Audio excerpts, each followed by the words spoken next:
Hola, ¿qué tal? Bienvenidos nuevamente. Vamos a iniciar la sesión número 7. Estamos en la tercera y última parte del tema de organización. Les recuerdo que en la primera sesión de organización nosotros vimos los principios de la organización, sus objetivos, definiciones y sus principales elementos. Esto para tener una base y conocimiento de lo que es la organización. La segunda sesión comprende la parte de la división del trabajo y la departamentalización. Cómo podemos organizar nuestra empresa de una mejor manera, una manera más eficiente. El día de hoy vamos a ver la tercera y última parte que corresponde al tema de organización, en donde ya veremos cómo establecer las jerarquías. Ya pasamos de la división del trabajo, las jerarquías, descripción de puesto y finalmente un tema muy interesante y muy útil que es el de descentralización y centralización. Bien, vamos a ver los objetivos de esta sesión. Al finalizar la sesión, el alumno será capaz de, primero, identificar el elemento jerarquía como parte del proceso de organización. 2. Comprender la forma en que tramo de control se relaciona con los niveles jerárquicos. 3. Integrar la función de actividades en la descripción de puestos. Y por último, como les decía, cerramos con la centralización y descentralización en la práctica. ¿Qué es la jerarquización? Yo durante las 2 sesiones anteriores he estado haciendo énfasis en la jerarquización y jerarquización. Bien, vamos a definirla primero y ahorita hablamos de ella. Es la disposición de las funciones de una organización por orden de rango e importancia, agrupados de acuerdo con el grado de autoridad y responsabilidad que posean, independientemente de la función que realicen. La jerarquización implica la definición de la estructura de la empresa por medio del establecimiento de centros de autoridad que se relacionen entre sí con precisión. La jerarquización entonces será el orden de importancia que le vamos a dar a los puestos integrantes de la empresa. La jerarquización, como les decía, es lo que es la parte medular de la estructura organizacional. Nos va a dar 2 conceptos muy importantes, que son, 1, la unidad de mando, que es quién va a ser el jefe de quién, el único jefe de quién, y 2, quiénes van a ser los subordinados, es decir, el tramo de control que esta persona tenga. Eso es lo que tiene que decir esta jerarquización. Los niveles jerárquicos, la amplitud del nivel jerárquico va a depender de empresa a empresa. No porque tengas un nivel jerárquico muy amplio, es decir, que sea a muchos niveles, tienes una empresa mejor organizada. Y también el hecho de que tengas pocos niveles jerárquicos, quiere decir que tengas una empresa mal organizada. Quiere decir que pudimos hacer una organización más eficiente de acuerdo al número de puestos que necesitamos y de niveles jerárquicos, es decir, de autoridades que necesitamos. En administración, a los niveles jerárquicos les llamamos primer nivel jerárquico, segundo nivel jerárquico y tercer nivel jerárquico. El que esté al final del tercer nivel jerárquico o el último nivel no quiere decir que sea el trabajo más bajo o menos importante o que tenga alguna otra cosa que no aplica, sino que quiere decir que esta organización encontró su organización ideal, valga la redundancia, en 3 niveles jerárquicos o 4 niveles jerárquicos únicamente, es decir, puede ser una organización que sea muy productiva, que tenga muy buenas utilidades, pero que tenga solamente 3 niveles jerárquicos, dado que ha decidido no tener más de ellos. Entonces, no tiendan a la complejidad en la organización y en el establecimiento de niveles jerárquicos. De verdad no es necesario. Optemos por lo más simple y verán que lo más simple siempre será pues lo más funcional.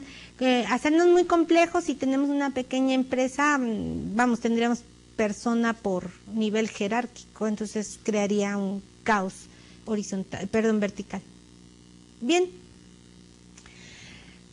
para aprender a jerarquizar o para, no lo aprendemos porque no es como la responsabilidad de autoría, no aprendemos, la delegación, no aprendemos a ello.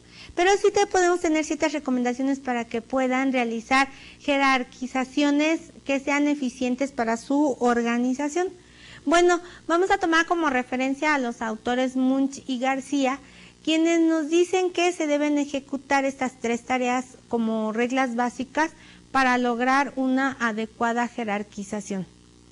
La primera es que los niveles jerárquicos establecidos en una organización deben ser los mínimos e indispensables. ¿Esto cómo se entiende? Miren, hay que tener mucho cuidado con esto. Podríamos tener, por ejemplo, director, gerente de ventas, mercadotecnia, finanzas, etcétera, y los subordinados para cada una de las tareas. Si tenemos una pequeña empresa integrante de, no sé, 20, 25 personas, esos 3 niveles jerárquicos son más que suficientes, no tendríamos más. Lo que nos dice esta frase de esta recomendación de Munch y García es que si tienes este número de personas, pues realmente es pues poco funcional que tengamos presidente, vicepresidente de mercadotecnia, gerente de publicidad, jefe de publicidad, y ya el jefe de publicidad ya no tiene tramo de control, o sea, ya no tienen a quién mandar, no tiene ningún subordinado. ¿Por qué? Porque existe una cadena demasiado compleja de jerarquías. Entonces, bueno,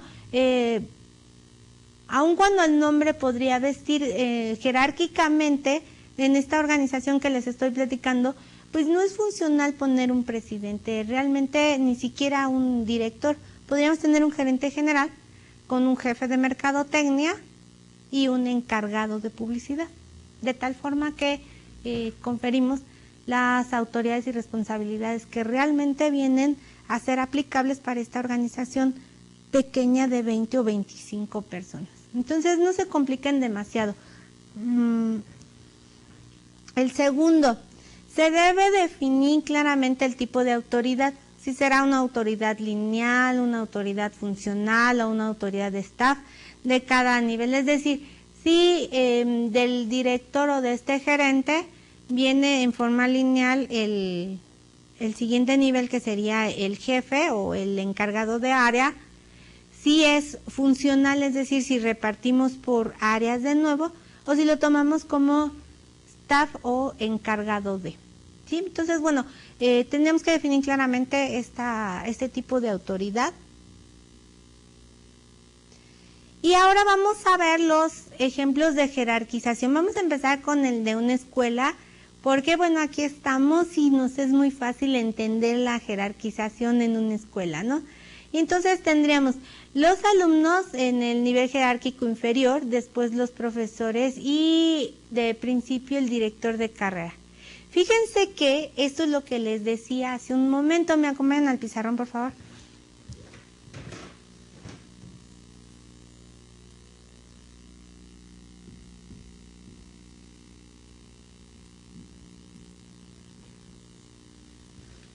Este es el diagrama que estamos viendo en la diapositiva. Y fíjense bien que en el último nivel jerárquico tenemos al alumno. Después su unidad de mando sería el maestro y finalmente el director. Bueno,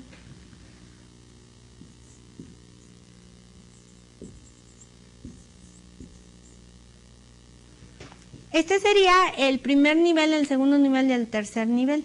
En este caso, la persona que tendría el nivel jerárquico más bajo es el alumno, y si lo entendiéramos mal, entonces diríamos que es el alumno el que tiene la menor responsabilidad, la menor injerencia dentro de los logros organizacionales, y que bueno, es el que tiene menor importancia. No es así. El alumno es muy importante en una organización como una escuela. Entonces, si se fijan, es esto: ordenar jerárquicamente, es ordenar los escalones que va a ocupar cada una de las personas en su importancia dentro de la organización, pero no en su importancia, sino en su orden, pero no en su importancia.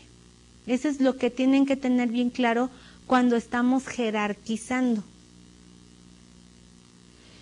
Ahora vamos a ver el orden de jerarquía de un equipo de fútbol.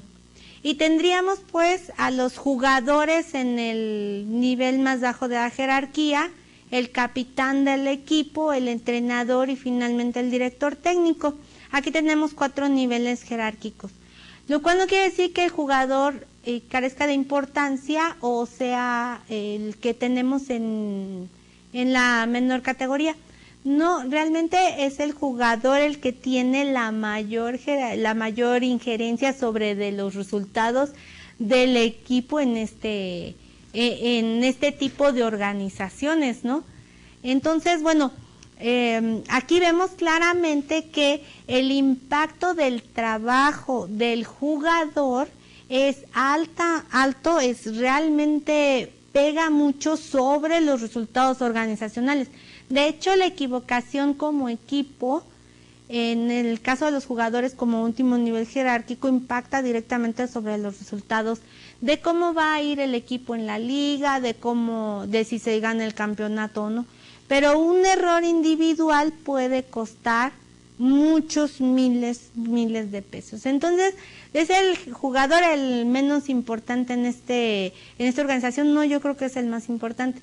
Pero en el orden jerárquico sí es el que tiene el escalón más bajo, ¿sí? Entonces, bueno, con estos 2 ejemplos nos damos cuenta que establecer el nivel jerárquico no quiere decir necesariamente el dar por hecho que los niveles de abajo, bueno, si no contribuyen no importa, porque al final son los niveles de abajo. No estamos hablando de eso. Esto sería, esto que estoy comentando de que el nivel jerárquico de hasta abajo no tiene importancia, aplicaría, por ejemplo, en la realeza o ese tipo de organizaciones, ¿no? Y ahora sí vamos a ver el nivel jerárquico en una empresa. Ya en conocimiento de lo anterior, creo que es mucho más fácil que entendamos esta parte, en donde ahora sí ya tenemos un gerente general, un gerente de producción, de mercadotecnia, de recursos humanos y de finanzas, nuevamente tomando una organización funcional y cada uno con su nivel jerárquico correspondiente. Esta que estamos viendo en las diapositivas es la organización que les mencionaba yo, que a lo mejor no es tanto, no tenemos que complicarla tanto. Sin embargo, bueno, no sé, después hablábamos del gerente de mercadotecnia, la persona que es encargada de la publicidad, que es el tercer nivel jerárquico aquí, pues tiene gran responsabilidad, gran impacto sobre los resultados totales de la organización. En los sistemas de calidad, siempre, en el ISO 9000, siempre se recomienda que el líder o el encargado o el que lleva la batuta de todo este trabajo para la calidad sea el del segundo nivel. Siguiendo las recomendaciones del ISO, pues podríamos decir que el responsable del sistema de calidad de la empresa sería el gerente de finanzas o el gerente de mercadotecnia. Entonces, equivocadamente se ha considerado que, por ejemplo, en el caso que les platico del ISO 9000, pues tendría que ser un responsable que se le dé una gerencia o algo así por el estilo. Si la organización no lo merita y no tenemos para invertir en una persona que ocupe un nuevo puesto, el ISO solamente nos dice que la responsabilidad del sistema de calidad en una empresa se le asigne a una persona de segundo nivel jerárquico. Y con eso es suficiente.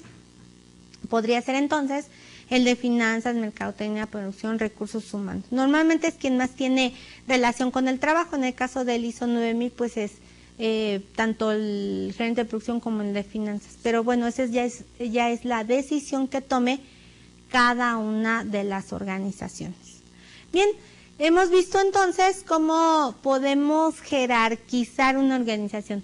Ya les dije que, recapitulando lo que acabamos de ver en este momento, no tenemos una receta que les diga debes jerarquizar así, de esta forma o de esta otra forma.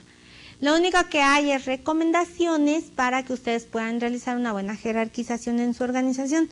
Entonces recuerden siempre, los niveles jerárquicos que establezcan deben ser los mínimos necesarios, no más no hagan muy compleja la organización innecesariamente.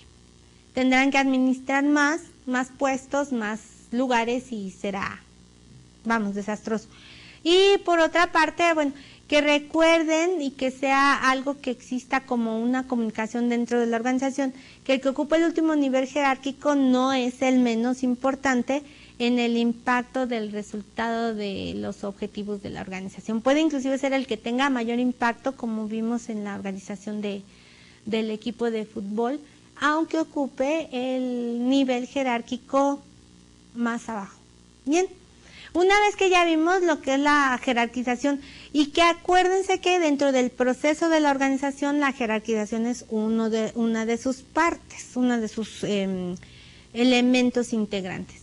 Ahora vamos a ver qué es la función. Bien, una vez que hemos descrito el tipo de departamentalización y los niveles jerárquicos, será muy necesario definir con claridad las actividades que habrán de llevarse a cabo en cada una de las unidades administrativas. ¿Ok? Bien, para poder entrar en conocimiento de lo que es la función, debemos recordar el diagrama que dibujé en el pizarrón en la clase pasada, en donde tenía la lista de funciones, después la división de trabajo, la asignación y la forma de departamentalización. Una vez que tenemos todo eso, asignamos nuestros niveles jerárquicos. Ahora sí vamos conformando la estructura administrativa. Y bueno, ahora vamos a empezar con describir la función. Bueno, la función de manera formal o se formaliza a través de la descripción de puestos. Ahí es donde nosotros ponemos la función que realiza cada uno de los puestos para las personas que tenemos asignadas en la organización. Bien, vamos a ver qué es la descripción de puestos. La descripción de puestos es la definición de las actividades, autoridades y responsabilidades inherentes en cada puesto. Las organizaciones deben tener siempre sus descripciones de puesto. Esto es, una vez que ya sabemos el nivel jerárquico y ahora sí el número de puestos que vamos a requerir para nuestra organización, pues ahora tenemos que describir cada uno de ellos. Una cosa es la descripción de puesto y otra es el perfil, que seguramente están familiarizados con los dos términos. La descripción es las funciones, responsabilidades, autoridad que este puesto tiene dentro de la organización, es lo que corresponde a la parte del proceso administrativo. Y el perfil de puesto serán los conocimientos, habilidades, actitudes, etcétera, que la persona deba tener para ocupar este puesto. O sea, de todos los integrantes de la humanidad, ¿cuál tiene estas características que pueda desempeñar o que la administración de personal ha considerado que puede ocupar y tener esta responsabilidad y esta autoridad? Sí, entonces, bueno, vamos a hablar en este caso de descripción de puesto. La descripción del perfil de puesto se lo dejamos a mis colegas de personal. Bien, entonces, bueno, en esta descripción de puesto yo voy a definir las actividades y responsabilidades que sean inherentes a cada puesto, es decir, que tengan que tener en cada puesto. ¿Para qué? Acompáñenme al pizarrón, por favor.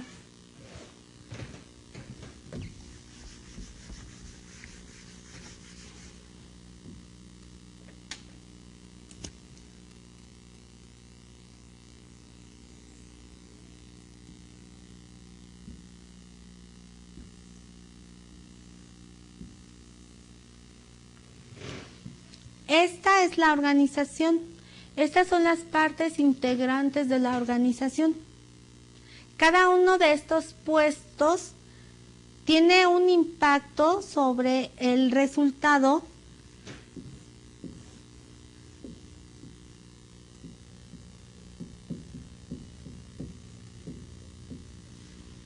de los objetivos organizacionales. Si una de estas partes desaparece, se desvanece o simplemente no existe, tendríamos el círculo incompleto.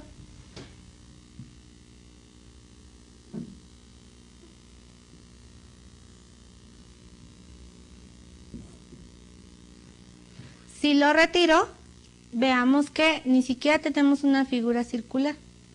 Entonces, al asignar estos puestos, estamos dando la forma completa, el conjunto completo.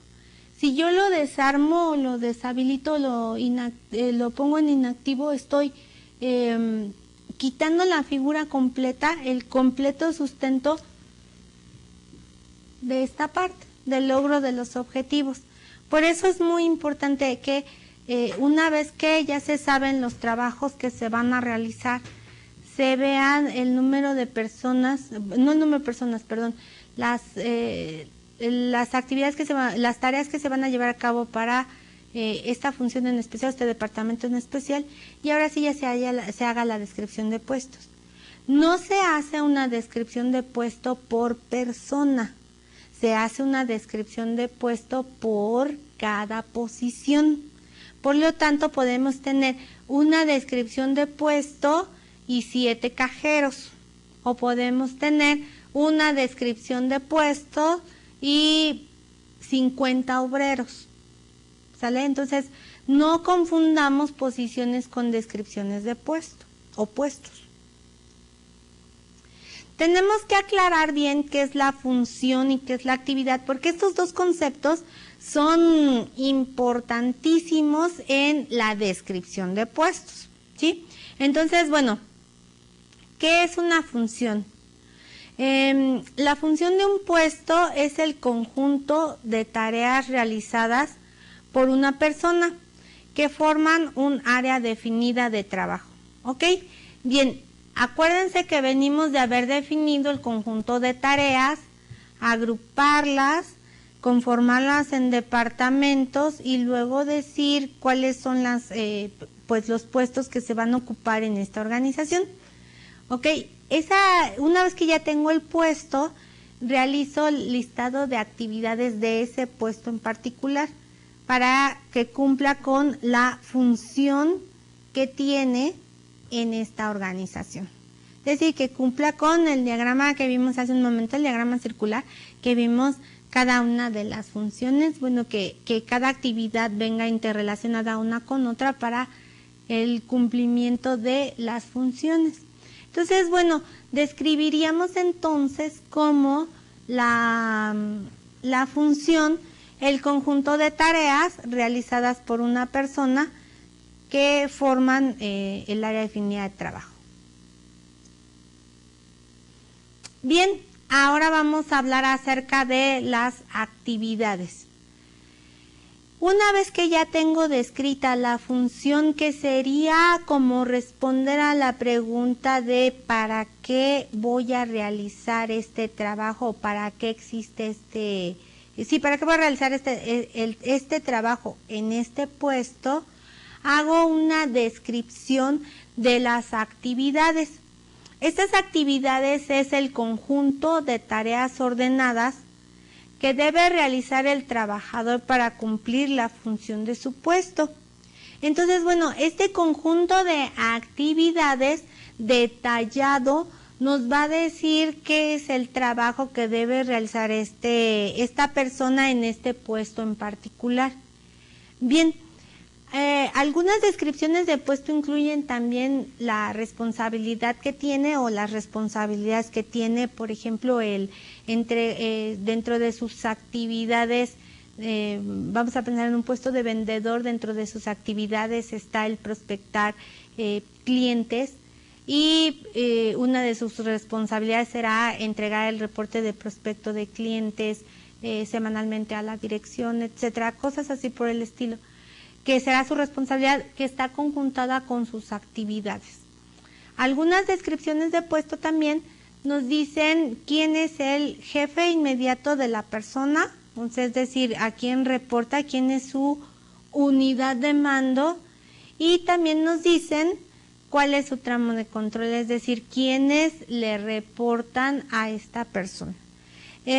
Hay técnicas y buenas técnicas más bien para realizar las descripciones de puesto.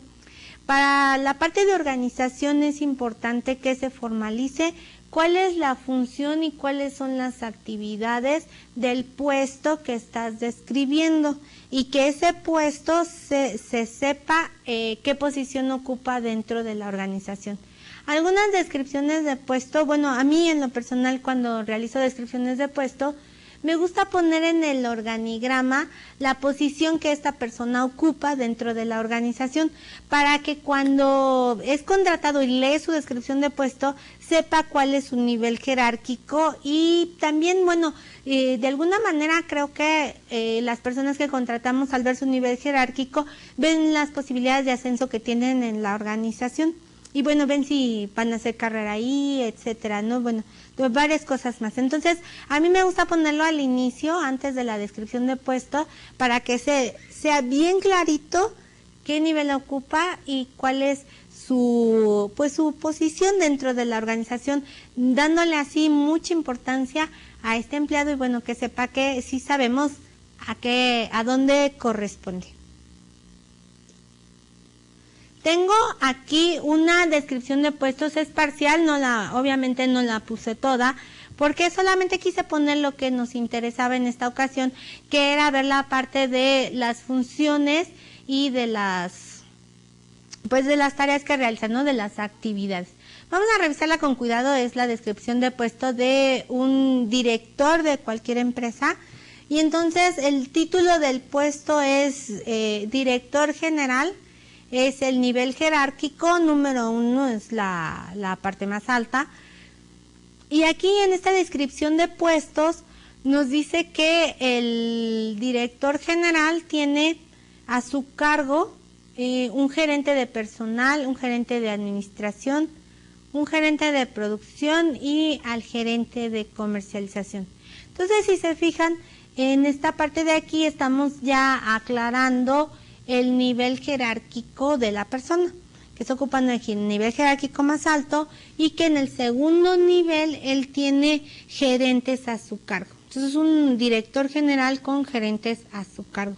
Si también observan, podemos darnos cuenta que esta organización ha decidido organizarse de forma funcional, ya que a la cabeza de la dirección tiene a sus gerentes divididos por áreas funcionales. Bien, vamos a ver cuál es la función básica del director general. ¿Para qué queremos un director general en la empresa? Y pues cuál es el objeto de tenerlo ahí, ¿no? El director general tendrá como función básica el supervisar todas las áreas para saber la necesidad de la empresa y tomar decisiones inteligentes que mejoren la situación de esta. Si se fijan entonces, el director general habrá de tener dos funciones específicas, que es, primero, supervisar las gerencias a su cargo para saber cuáles son las necesidades de la empresa. Deberá procurar que sea una empresa sana, que sea una empresa eficiente, que tenga buenos beneficios, tanto para ellos como para los empleados, etcétera. Y a partir de eso y de otros conocimientos que tenga, tomar decisiones inteligentes para mejorar la situación de esta. ¿Sí? Esa es la función para la que queremos un director general en una empresa, en esta empresa que estoy relatando en este momento. Y bueno, tiene su función dividida en dos partes, pero bueno, realmente lo que podemos ver es que queremos un director para que tengamos una empresa mejor, más eficiente, más productiva. No enlisté todas las actividades que un director general tiene que realizar, solamente hice una pequeña lista de algunas de las actividades que deberá desarrollar la persona que ocupe este puesto. Como sería, por ejemplo, informar al Consejo Administrativo la situación de la empresa, lograr ventajas competitivas para posicionar a la empresa como líder, mantener información de la competencia y nuevas tecnologías para mantener a la empresa a la vanguardia y establecer líneas de comunicación con todos los niveles para eficientar la operación de la empresa. ¿Sí? Esta es una parte pequeña. Bien, les digo que en esta parte de la descripción de puesto pueden poner además del tramo de control, o sea, además del número de personas que dependen de este puesto, pues también tiene que poner sus principales responsabilidades, etcétera, de tal forma que quede más completa. No es competencia en este momento de que nosotros expliquemos cómo hacer la descripción de puesto, etcétera. Siempre recuerden nada más que tienen que poner actividades y la función.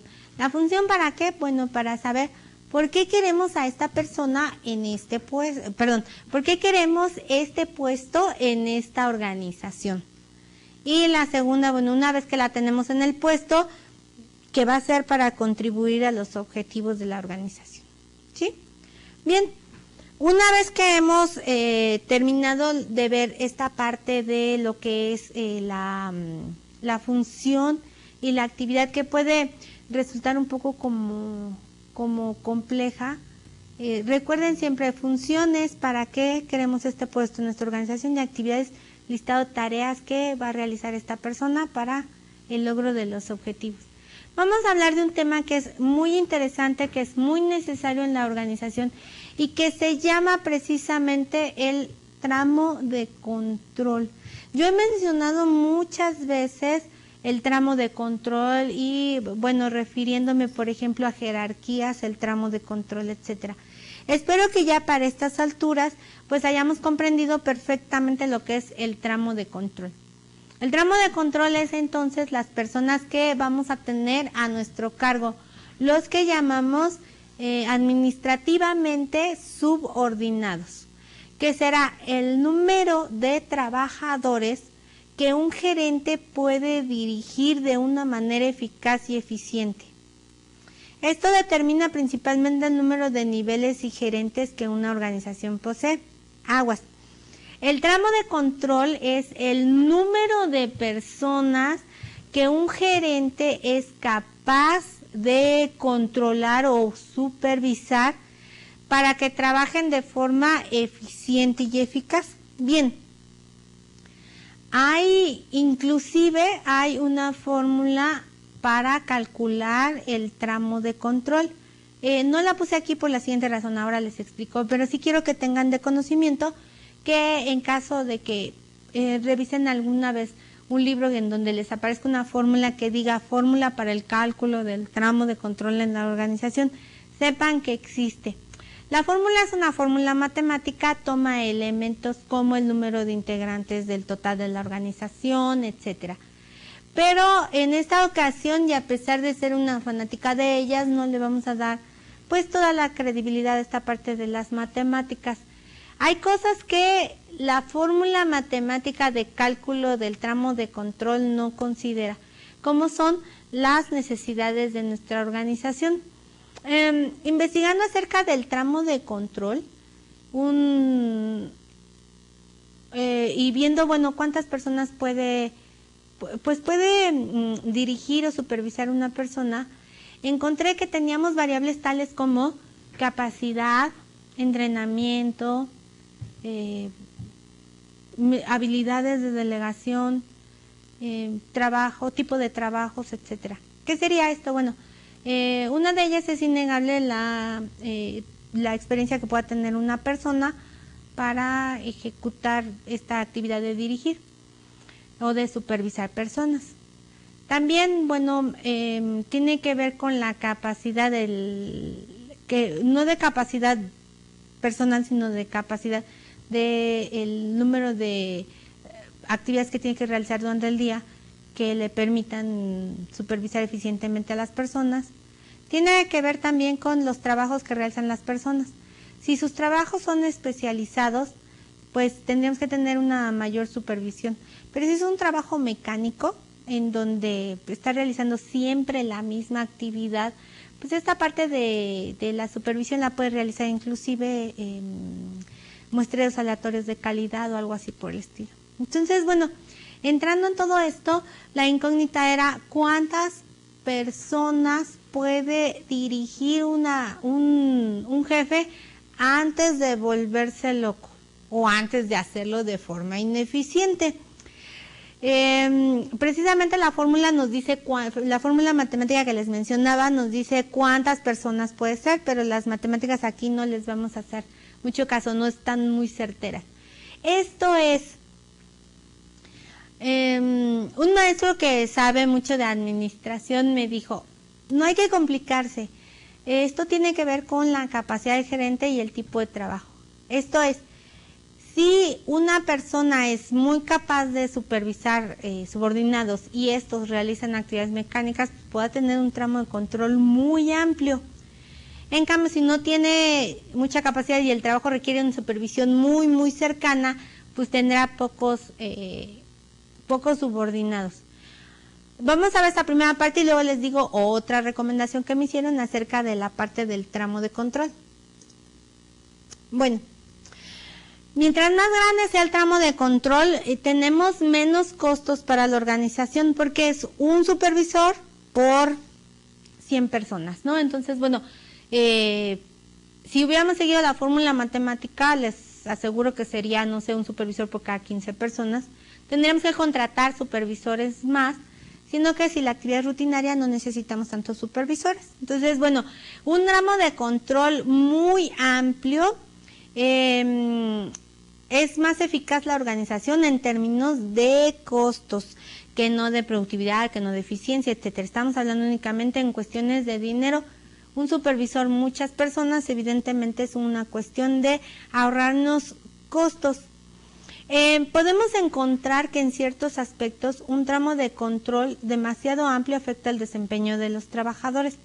Esto es, si tenemos un tramo de control muy amplio y tareas especializadas o tareas específicas, el supervisor o el jefe o el gerente, el que esté ejerciendo la unidad de mando, no tendrá tiempo para supervisar tan de cerca a los subordinados. Esto nos traerá consecuencias como trabajos ineficientes, baja productividad, etcétera. Era lo que les decía yo, hay que compensar muchas cosas. Y tampoco podemos tener una persona que supervise siempre al trabajador. Eso ya no existe, eso existió durante la Revolución Industrial, ahí surgieron los primeros tramos de control. Y bueno, teníamos un supervisor que veía si la persona hacía bien las cosas o no. Si no lo hacía bien, lo golpeaba, y si lo hacía bien, no le decía nada, ¿no? Entonces, bueno, ya esos supervisores ya no existen, ya no tenemos indicios de ese tipo de supervisores, porque bueno, ya tenemos derechos humanos y otras organizaciones, ¿no? Entonces, bueno, ya al que hace mal su trabajo ya no lo golpea a su supervisor, pero sí tenemos que ver que una tarea de la supervisión es precisamente ver que las cosas se estén haciendo bien.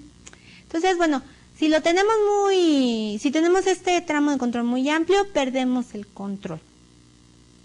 Y si lo tenemos reducido, pues el tramo de control reducido, pues permite que el gerente tenga un control estricto, pero puede ser una supervisión demasiado cercana, molesta y además que cohíba al trabajador a realizar su trabajo bien. Y se puede inclusive ser un acecho demasiado directo, ¿no?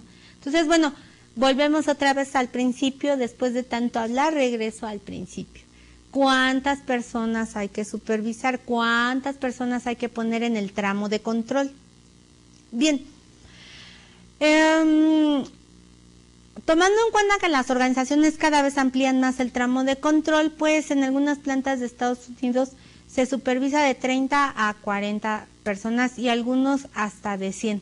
Este maestro que les contaba yo la historia que también había investigado bastante acerca de este asunto de tramo de control, decía que independientemente del trabajo, capacidad, etcétera, 30 personas es el número máximo que una persona puede tener en tramo de control para hacerlo bien, para hacerlo de forma eficiente. En lo que les estoy platicando, bueno, podemos tener hasta 100 siempre y cuando el trabajo sea mecanizado, es decir, que sea rutinario y no tengas realmente mucho que supervisar.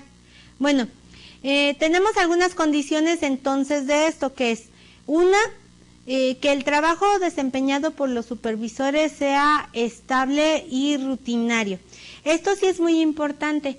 El tramo de control puede ser más amplio si el trabajo es rutinario y estable, es decir, bueno, siempre se hace lo mismo, siempre se hace lo mismo, siempre se hace lo mismo.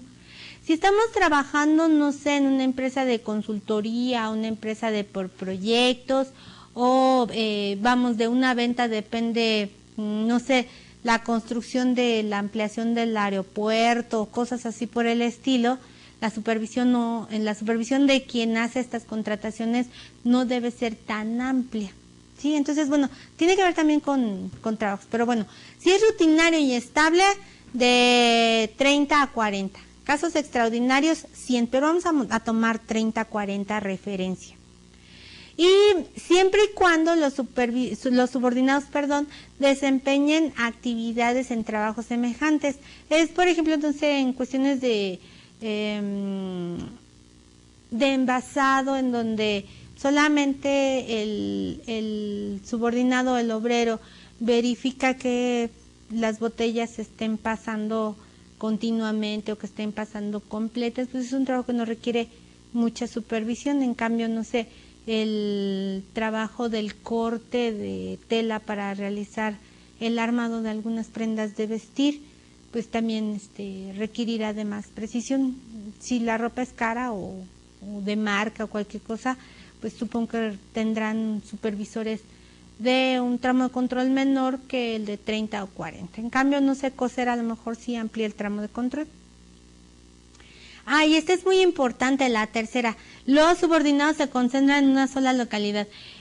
También esa es importante, es muy importante de hecho, porque bueno, supervisar a los empleados locales, verlos aquí de forma presente, es fácil no fácil, vamos, los supervisas así, pero hay que establecer mecanismos para supervisar a personas que están en regiones lejanas o aún inclusive en países lejanos. Entonces, también puedes ampliar el tramo de control si la tarea se realiza de forma local. Eso es muy importante, realizarla de forma local. Entonces, bueno, tengan en consideraciones la cifra que les estoy dando de 30 personas por tramo de control, pues es una referencia. Obviamente, tienen que analizar el trabajo que realizan los subordinados, qué tipo de trabajo realizan, si es rutinario, mecanizado, mayor tramo de control. Si es un trabajo especializado, tramos de control reducido. Hay que tener en cuenta la capacidad de la persona a quien le estamos dando el puesto, y bueno, si no tiene capacidad para, no el puesto, vamos, sino a la persona que estamos dando este tramo de control, si no tiene capacidad para tener un tramo de control muy amplio, consideremos en reducirlo. A lo mejor las circunstancias nos están prestando para que se amplíe demasiado. Solamente les puse la cifra de 100 como referencia porque se conocen algunas que son 100. Si son, no sé, robotizadas tendría un tramo de control menor. No sé si son trabajos muy, muy rutinarios, a lo mejor 100, no sé, como la pizca o sí, cuestiones de agricultura o de clasificación, frutas, manzanas, etcétera, podrían ser hasta 100, ¿no? Pero no intenten algo tan grande cuando aún no tengan dominado un tramo de control más reducido, ¿ok? Bien, vamos al último tema que vamos a tratar en esta sección de organización, y es el tema de centralización y descentralización. Bien, ¿qué es la centralización? Les voy a dar un ejemplo. El gobierno federal en México está centralizado. Todas las oficinas gubernamentales se encuentran en un solo lugar, en una sola localidad, es decir, la distribución física de las entidades gubernamentales del gobierno federal en México se encuentran centralizadas. Si ustedes escuchan la palabra centralizar, pues que todo recurre hacia un solo centro, ¿no? Bueno, es lo mismo en la organización. La centralización se refiere a establecer un solo lugar de poder, ¿no? un solo lugar de mando, un solo lugar de autoridad. La centralización es muy común en ciertas organizaciones, sobre todo en las organizaciones pequeñas, en donde el jefe o el director actúa como el hombre orquesta y entonces, bueno, ejerce todos los poderes, ¿no? No delega, no tiene jerarquías en su organización, etcétera. Acuérdense que son pecados bien graves, todo eso. Bien, vamos a definir la centralización. En la centralización casi todas las decisiones se toman a nivel más alto. La administración centralizada delega poco, o sea, da poco, transfiere poco de su trabajo a otras personas. Y los jefes más altos son los que conservan y retienen el control. La razón por la que la centralización existe en una organización es porque las personas piensan o los jefes piensan que si descentralizan, es decir, si delegan más, entonces van a tener problemas de poder o de control. Y bueno, el control es una de las cosas que asusta mucho. Vamos a ver nosotros cuando veamos la sección de control que no es tan temible.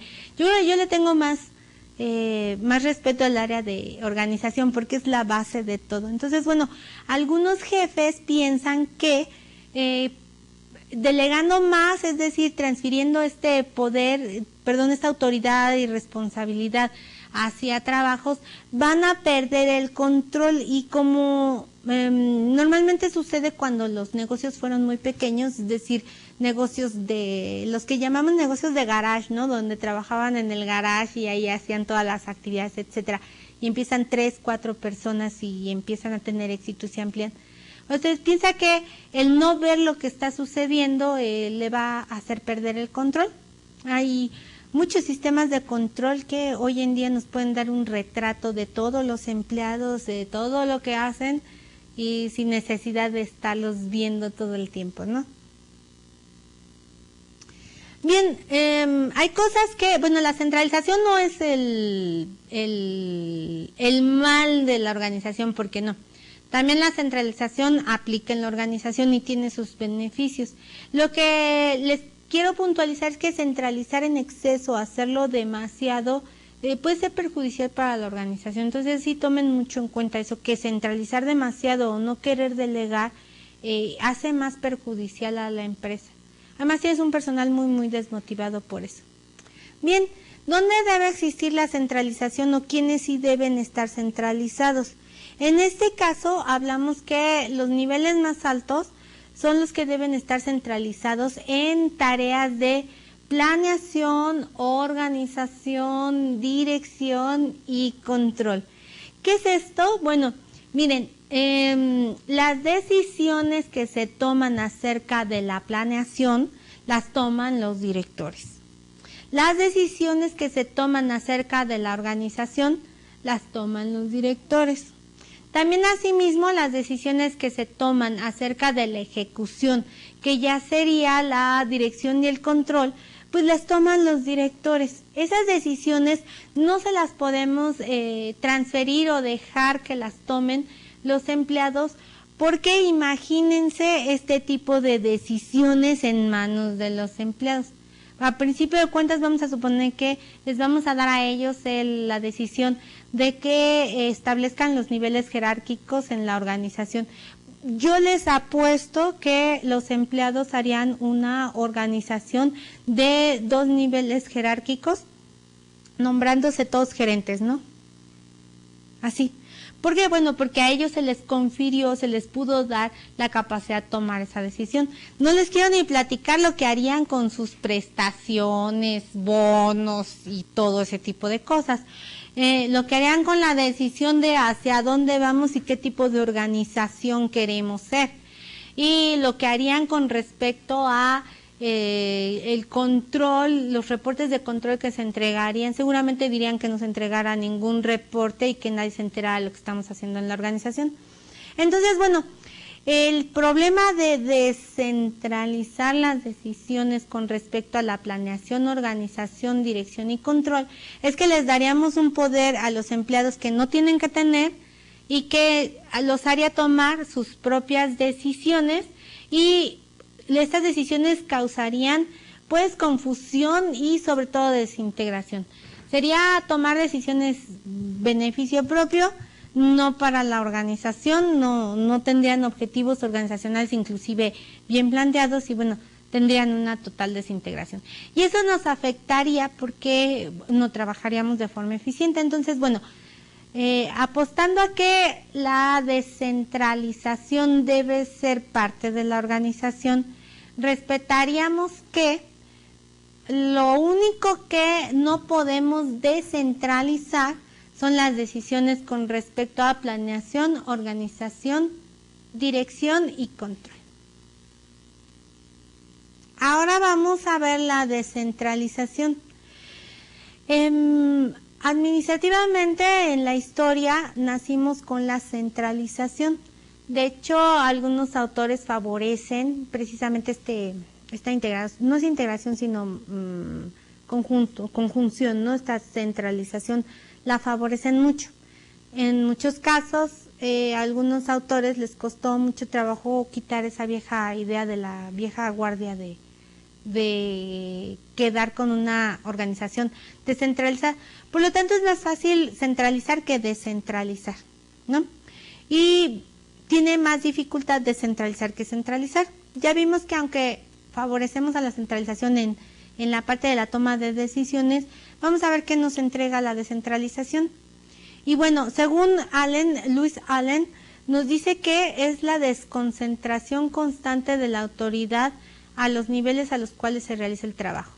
Bien, entonces él nos propone que sea como una fragmentación de esta autoridad y que se empiece a delegar para que no todo esté dentro de un solo corazón, no todo esté en el núcleo, ¿no?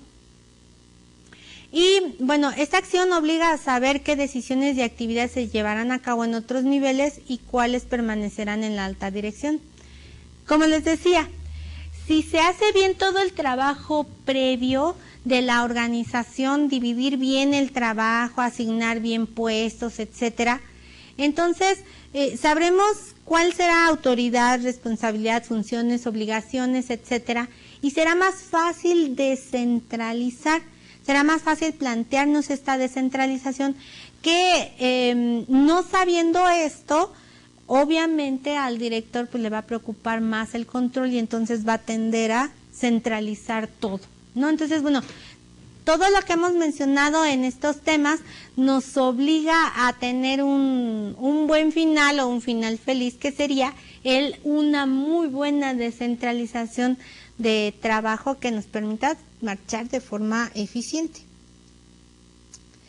Bien, no se debe considerar la delegación completa de trabajo. Acuérdense que ya vimos qué pasa cuando se entrega toda la responsabilidad a los demás y nos quedamos con la autoridad.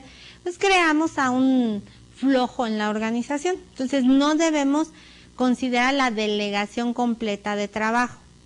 Esta acción afecta completamente a la organización.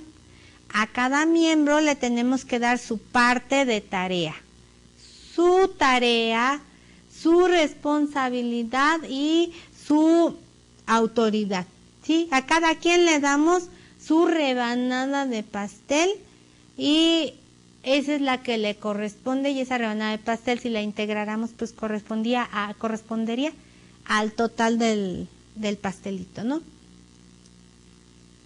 Vamos a hablar ahora de los grados de centralización y descentralización. No existe en absoluto una total descentralización o centralización, que era lo que les decía yo. Es decir, si nosotros optamos por dejar ciertas decisiones centralizadas y descentralizar otros trabajos, estamos haciendo una combinación de ambos. De todos modos, de acuerdo a Rodríguez Valencia, existen 3 factores a considerar en el grado en que conviene centralizar o descentralizar. Vamos a ver estos 3. 1. El tamaño de la organización. Bien, es conveniente centralizar en las pequeñas organizaciones y descentralizar en las grandes. De acuerdo al nivel jerárquico que tengan, los niveles jerárquicos que tengas, conviene descentralizar este tipo de decisiones si la organización es grande y pones, 3, 4 niveles jerárquicos, dependiendo de la complejidad de la operación de tu empresa. Pero en las organizaciones pequeñas, no sé, una agencia de viajes unitario, no sucursales de las grandes que ya conocemos, una agencia de viajes unitaria podría ser centralizada. Bien, tiene que ver también con la capacidad y experiencia de jefes. La descentralización también es, experiencia, ¿no? También tenemos que tener experiencia para descentralizar. Y aquí viene la más importante, esta me gustaría que sí la recordáramos como este gran final, que es la cantidad de controles que se puedan establecer. ¿Por qué? Porque les decía yo que en la parte de control lo vamos a ver, pero si tú estableces buenos controles en la organización, no tienes que centralizar tanto. Los controles nos van a dar una radiografía, una muy buena imagen de lo que es la empresa, la podemos ver y entonces tendremos un reflejo de cómo está trabajando la organización. Y uno de estos controles que se utiliza últimamente con gran éxito, pues es el Balance Scorecard, el cual veremos en la parte de control.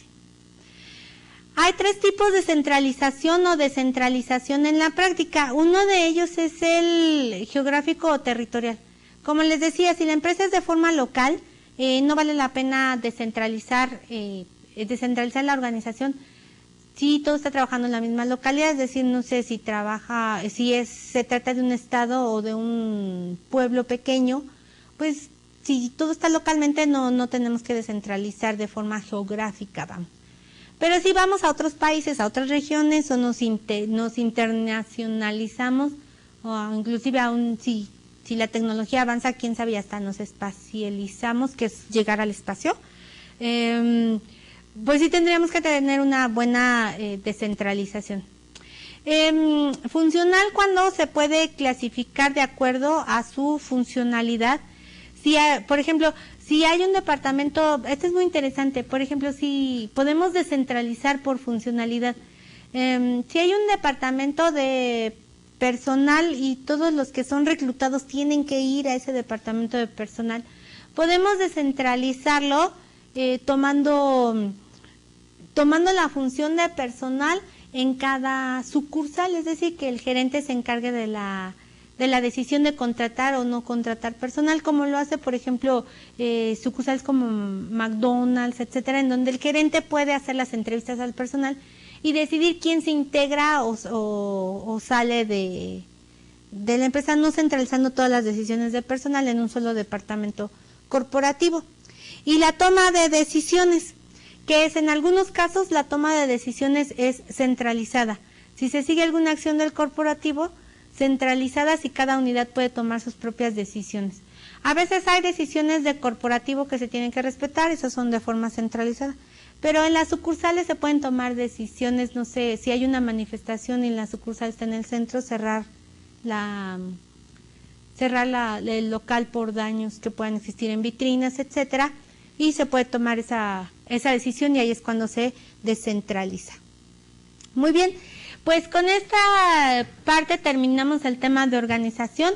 Les agradezco su atención, lean su material, revisen, presenten su examen y yo estoy segura que van a salir muy bien. Por su atención, muchas gracias.